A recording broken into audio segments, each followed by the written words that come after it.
What's up mga ka-J-Vlog? Ayan, welcome ulit sa panibagong video.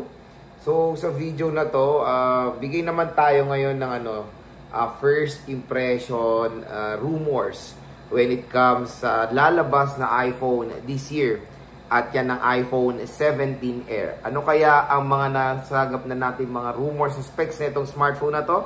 Tara mga ka-J-Vlog, check natin. Mga ka-J-Vlog, April na, ilang months na lang at lalabas na naman po ang bagong lineup ng iPhone ngayon.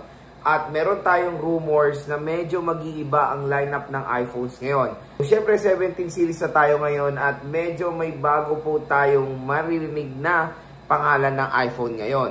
Meron tayong rumors at meron na tayong mga nakikitang mga dummy phones ng bagong iPhone 17 Air. So siyempre, kung itatrack natin ang record ng Apple, usually po lumalabas yan around September. So around September 2025 mag-expect tayo na ma-announce na ang iPhone 17 series. Kakalungkot ngang isipin, merong rumors na mawawala na po ang Plus lineup. Kasi yun nga, sabi nga sa mga reports na medyo mababa ang sales ng Plus compare sa Pro, Pro Max at base model. Ngayon nag-isip ang Apple na ibahin na lang ang lineup doon sa Plus para naman magkaroon ng refresh when it comes sa ganilang lineup.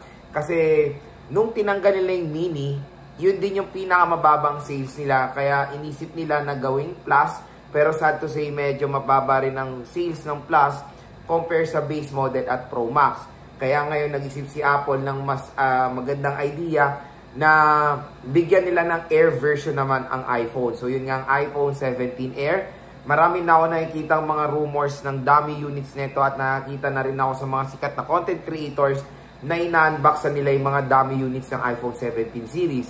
So again, sa ibang video magbibigay ako ng first impression sa ibang iPhone 17 series. Pero this time focus lang natin is yung iPhone 17 Air kasi ito yung pinakaging bagong model ng Apple ngayon. So, meron na tayong mga quick rumors when it comes to specifications ng device na to. At meron nga rin tayong nakita na mga gandang color variation nitong iPhone 17 Air.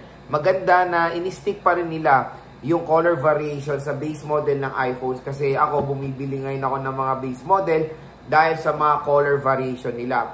To be honest, medyo boring na yung colors ng, ng mga iPhone Pro Max and Pro.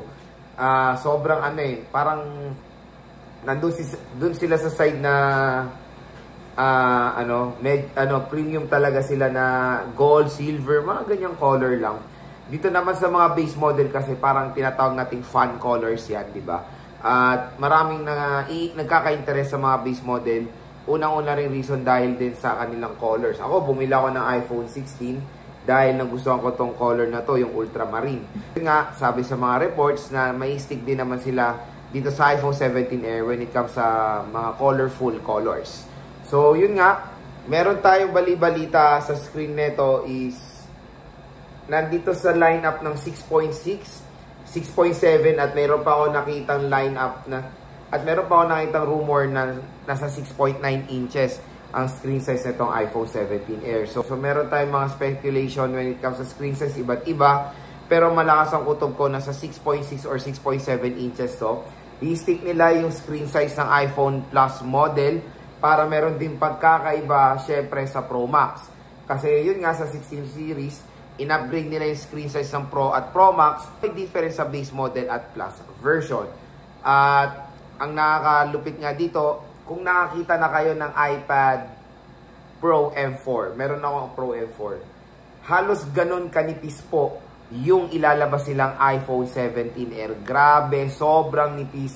Mas manipis pa siya sa pinaka-manipis na iPhone na nilabas, which is the iPhone 6. Manipis pa siya sa iPhone 6 at hindi siya nagkakalayo ng nipis sa iPad Pro model na M4. Grabe. So, syempre, yung ganyang kanipis na mga model ay prone po yan na mabend. So, sa iPad Pro, is prone yan sa bend. Kunyari, maupuan mo lang yan ng walang case. Naku, sakit na sa ulo yan. Pero dito sa iPhone, meron tayong mga nakikitang rumors na papatibayin pa nila lalo yung aluminum nito. Kasi syempre, I think, i-recycle nila yung 7000 series aluminum. Hindi ko alam kasi nagkaroon na rin ng ano, 'di ba? Nagkaroon na rin ng issue sa iPhone 6 dati, yung pinakamanipis na iPhone na sobra siyang mabilis mabend. iPhone 6s, pinalitan nila yung material na ginamit sa iPhone 6. So ginawa nilang 7000 series aluminum. Yung 7000 series aluminum, mas ano na yan, mas matibay na yan, kaya hindi na masyadong nabebend yung mga iPhone 6s pataas. So dito sa iPhone 17 syempre na-learn na nila yung lesson nila sa iPhone 6 before. Kaya matik kahit na manipis to, merong gagawing solution si Apple pagdating sa bend gate, kumbaga.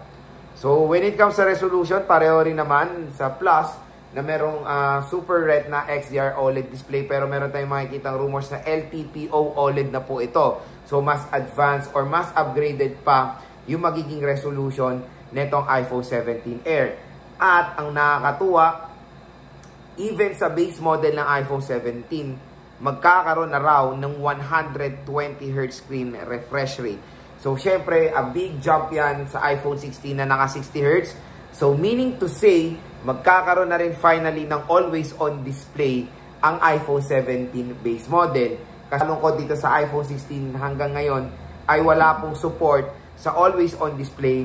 Ang reason ni Apple dyan kaya walang support sa always-on display ang iPhone 16 and 16 Plus dahil wala po silang ProMotion or yung 120Hz refresh rate. Sa mga Pro model ng support yan, dahil meron sila 120Hz refresh rate. Yun yung isang reason or nakikita kong reason kung bakit wala daw always on display ang mga base model. Syempre, ang chipset niyan pareho dun sa base model ng iPhone 17 na merong Apple A19 chipset. At kung magpapakita rin ako ng mga nasagap din nating mga photos ng rumors nitong iPhone 17 Air.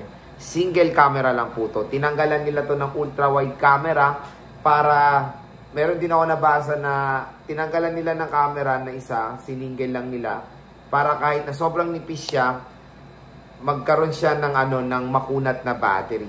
So, yon Apple A19, syempre napaka-powerful niyan. Apple A18 nga, powerful na. At malalagay rin dito yung bagong labas na modem ng Apple na nilagay sa iPhone 16e, yung Apple C1 modem chip. So, yun yung pinakamaganda doon din, di ba? Sa lahat ng lineup ngayon ng Apple, may C1 modem na yung mga yan. Baka nga hindi na C1 ang tawag nila dyan, baka C2 na, di ba? At kung makikita nyo doon sa rumors, yung camera niya, single camera pero pahabang ganon. Parang sa Google Pixel na yung design ng mga yan ng camera niya. At yun nga, 48 megapixel main camera siya. At medyo may upgrade tayo sa mga camera ng iPhones ngayon. Even the 17 Pro and 17 Pro Max. Instead sa 12 megapixel na mo-offer ng front-facing camera, 32 megapixel daw ang mo-offer ng front-facing camera nila. And nakakalungkot lang din, meron tayong ang gulo rin ng minsan sa rumors talaga, syempre, again, rumors nga eh. Meron nagsasabi na single speaker lang daw ang iPhone 17 Air dahil daw sa baba is wala daw speaker grills, baka sa modem, baka sa dami lang yan. Pero I doubt natatanggalin na nila ng dual stereo speakers to kasi ang pangit naman pag mono speaker lang siya tapos ang speaker niya nasa earpiece, di ba? So ako dito, medyo 50-50 ako pero yun, hopefully maging dual stereo speaker siya kasi may nakikita akong ibang mga dummy model na mayroon namang speaker grills ang iPhone 17 Air pero konti lang yung butas niya compare sa Pro and sa base model. So meron nga rin tayong reports na mataas ang RAM nito, 12GB of RAM. At when it comes sa battery, magkakaroon din to ng mas magandang battery performance. Syempre, yung mga ibang consumers kaya binibili ang Plus version ng Apple is dahil sa battery performance. Ako, bumibili rin ako ng Plus version. Meron akong 14 Plus, si Ana may 14 Plus din. Napakaganda ng battery niyan. Yan ang isang upgrade or major advantage ng iPhone Plus model, yung kanilang napakakunat na battery. So expect natin na meron din tong napakagandang battery capacity or battery performance itong iPhone 17 Air. So yun, sa mga nagtatanong kung kailan ba ito ma-release, kung itatrack natin ng Apple, lalabas to sa September 2025 kasabay ang iPhone 17, 17 Pro at 17 Pro Max. Again, mawawala na po sa lineup ang iPhone Plus model. Medyo nakakalungkot lang dahil favorite na model ko yan ng iPhone, yung Plus version. Pero again, Nagkaroon naman ng bagong kapalit ang Plus version. Yung Air version na colorful din naman ang colors niya. Matik yan magiging colorful yung colors dahil doon sa iPad Air, di ba? Colorful din ang colors niyan pati sa base model ng iPads. At yung mga serious colors, doon tayo sa Pro model. So again mga ka-J-Vlog, rumors lahat to. Pero pag yung isang content creator sa YouTube, yung nag-post niyan, matik legit yan. Kasi doon ko napanood din yung rumors ng iPhone 16 na totoo, yung ganitong cutout ng camera, na merong camera button, and mas malaki na ang screen size daw ng 16 Pro at 16 Pro Max, which is nagkatotoo yan. Again, pag may lumabas na mga dummy models ng ganito, asahan nyo na yan na talaga yung magiging itsura ng mga iPhones this year. So again, hindi natin alam kung ano ba tatawagin yan, iPhone 17 Air. Kasi na-surprise tayo kay Apple sa SE, di ba? Walang SE, iPhone 16e niya tinawag yan. Baka iba rin ang pangalan na itong iPhone 17 Air. Again, this is all just rumors. Abangan na lang natin yan sa September 2025. Pero nakaka-excite mga ka-J-Vlog. Kayo ba na-excite dito sa bagong labas? Dito sa magiging bagong labas na iPhone ngayon ni Apple? Or mamimiss nyo yung Plus version? Comment down below kung ano ba yung opinion nyo dito sa magiging bagong labas na iPhone this year.